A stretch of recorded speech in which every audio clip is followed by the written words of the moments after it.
شام روز 8 ایول پرزیدنت جمهوری تاجیکستان محترم امامعلی رحمان و پرزیدنت جمهوری قرقیزستان محترم صدیر ژاپاروف به بӯستонسаройи شهری حکومت جمهوری تاجیکستان تشریف آوردند.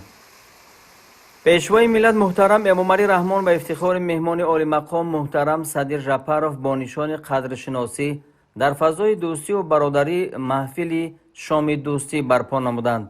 ضمن سیر و گشت شامگاهی سران دولت‌ها محترم امامعلی رحمان و محترم صدیر ژاپاروف از نمایش محصولات تر و تازه از قبیل میوه و سبزیجات دیده نمودند. در راهروهای علاوه یک گوشه زیبا و دلنشین بوستانسرا نوع و نمودهای مختلف محصولات کشاورزی با شکل و اسلوب خاص آرای یافته به مهمان پیشکش کردید.